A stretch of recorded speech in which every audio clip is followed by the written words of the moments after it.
הבסיסית של העם היהודי, להיות ככל עם ועם עומד ברשות עצמו.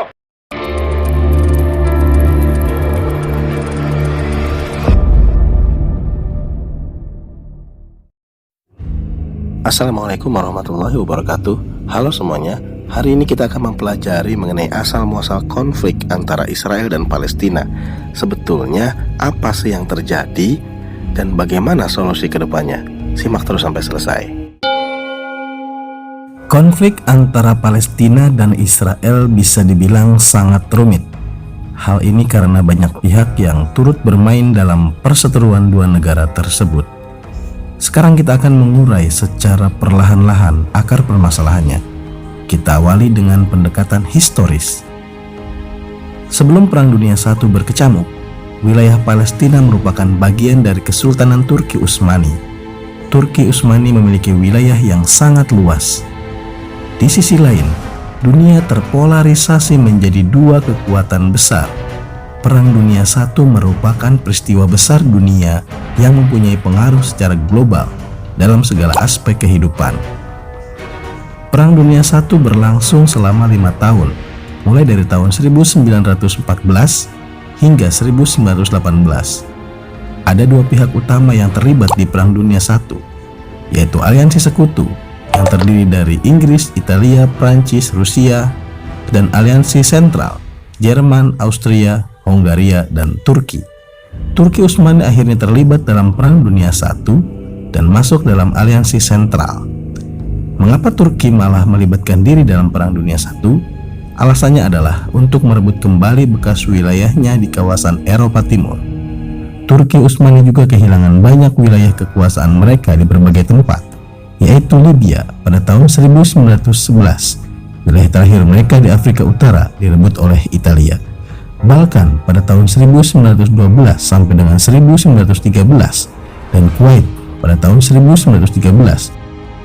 Lemahnya pengawasan Turki Utsmani terhadap wilayahnya menjadi alasan beberapa wilayah kekuasaannya dicaplok oleh negara-negara aliansi sekutu seperti Rusia. Mengapa Turki Utsmani tidak mampu mengontrol wilayah kekuasaannya? Hal ini karena terjadi krisis dalam negeri dalam tubuh kesultanan tersebut. Karena kondisi lemah inilah Turki Utsmani dijuluki dengan julukan The Sick Man from Europe. Krisis politik, ekonomi, dan militer semakin memperlemah posisi kesultanan di hadapan negara-negara kuat lainnya, sehingga kesultanan dihadapkan pada pilihan yang sulit. Akankah tetap netral ataukah harus terlibat dalam Perang Dunia I? Semua pilihan itu tidak ada yang menguntungkan bagi Kesultanan Turki Utsmani. Akhirnya Turki Utsmani memilih bergabung dengan aliansi sentral yang dikomandoi oleh Jerman. Meski bagi Turki aliansi ini tidak ideal, tapi tidak ada pilihan lagi. Demi kepentingan pragmatis, akhirnya Turki bergabung dengan blok sentral. Sebenarnya Turki Utsmani telah berupaya melobi agar bisa bergabung dengan blok sekutu. Namun blok sekutu menolaknya dengan alasan Turki Utsmani sedang dalam keadaan krisis, sehingga nanti Turki Utsmani akan menjadi beban bagi blok sekutu. Perang Dunia I berakhir dengan kekalahan blok sentral. Jerman, Austria, Hongaria, dan juga Turki Utsmani berada dalam penguasaan blok sekutu. Melalui perjanjian-perjanjian yang dibuat oleh blok sekutu, wilayah Jerman, Austria, Hongaria, dan Turki Utsmani dibagi-bagi oleh pemenang perang. Khusus untuk Turki Utsmani, Konstantinopel yang merupakan ibu kota kesultanan diduduki. Penguasanya dipenjarakan dan sebagian besar wilayahnya dibagi-bagi oleh kerajaan Inggris dan Prancis yang menjadi pemenang dari perang tersebut. Provinsi-provinsi bekas Kesultanan Ottoman atau Turki Utsmani yang berbahasa Arab di wilayah Fertile Crescent atau Bulan Sabit Subur dibagi menjadi 3 wilayah baru dengan nama dan perbatasan yang baru. 2 di antaranya adalah Irak dan Palestina yang berada di bawah mandat Inggris, dan wilayah yang ketiga bernama Suriah diserahkan kepada Prancis. Kemudian Prancis membagi mandat mereka menjadi 2. Satu wilayah bernama Lebanon dan sisanya tetap menggunakan nama Suriah. Inggris juga melakukan hal yang sama di Palestina. Di sisi lain, kaum Yahudi yang berdiaspora di berbagai belahan dunia pada mulanya belum muncul ide untuk melakukan gerakan Zionisme. Bahkan ide negara Israel yang disampaikan oleh Theodor Herzl yang ditulisnya dalam bukunya Der Judenstaat atau Negara Yahudi pada tahun 1896 ditolak mentah-mentah oleh kalangan Yahudi maupun non-Yahudi. Gerakan Zionisme lahir ketika muncul gerakan antisemit di berbagai negara sekitar tahun 1897. Gerakan antisemit adalah suatu sikap permusuhan atau prasangka terhadap kaum Yahudi dalam bentuk-bentuk tindakan penganiayaan atau penyiksaan terhadap agama, etnik maupun kelompok ras, mulai dari kebencian terhadap individu hingga lembaga. Gerakan antisemit disebut berakar pada anti-Yudaisme kuno dan abad pertengahan.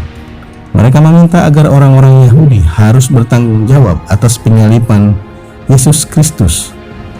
Karenanya, keturunan mereka harus selamanya membayar pengkhianatan tersebut. Ini berasal dari pemisahan agama Kristen dan Yahudi di abad pertama Masehi.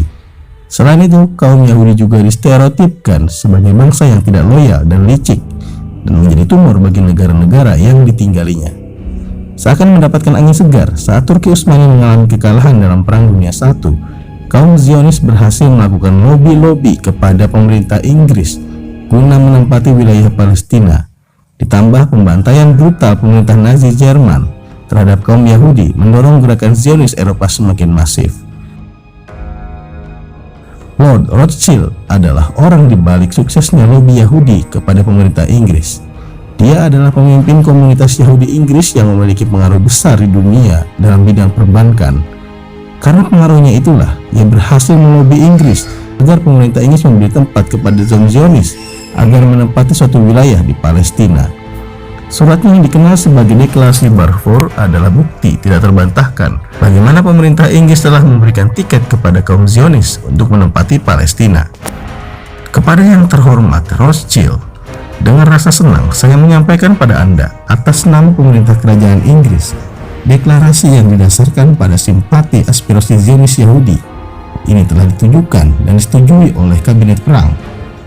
Pemerintah kerajaan Inggris memandang positif pendirian tanah air nasional untuk orang-orang Yahudi di Palestina dan akan menggunakan usaha terbaik mereka untuk memudahkan tercapainya tujuan ini, sebab dipahami bahwa tidak ada yang dapat menghakimi hak sipil dan agama dari komunitas non-Yahudi yang ada di Palestina atau hak dan status politik yang dimiliki oleh Yahudi di negara lainnya. Saya sangat berterima kasih jika Anda dapat menyampaikan deklarasi ini kepada Federasi Zionis Britania Raya dan Irlandia. Salam, Arthur James Balfour. Deklarasi Balfour memiliki dampak yang sangat besar bagi pertambahan imigran Yahudi ke Palestina.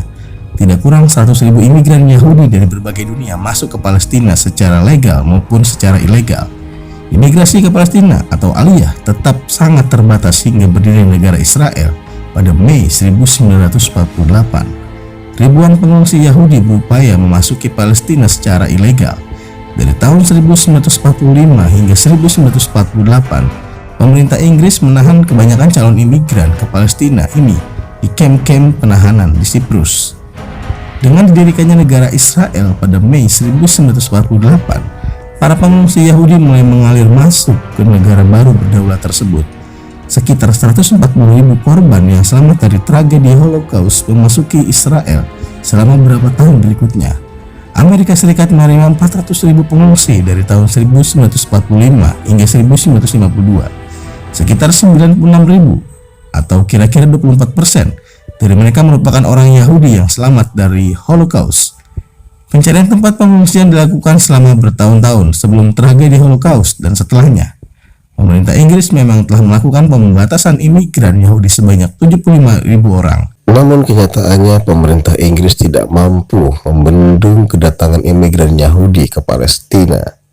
Demikianlah sekilas mengenai dosa besar Inggris terhadap rakyat Palestina yang telah memberikan fasilitas kepada kaum Zionis untuk mendirikan negara Israel.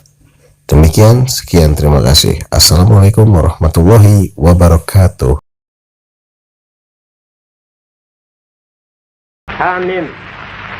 לפיכך נתכנסנו אנו חברי מועצת העם, נציגי היישוב העברי והתנועה הציונית, ביום סיום המנדט הבריטי על ארץ ישראל. ותוקף זכותנו הטבעית וההיסטורית ועל יסוד החלטת עצרת האומות המאוחדות אנו מכריזים בזאת על הקמת מדינה יהודית בארץ ישראל, היא מדינת ישראל.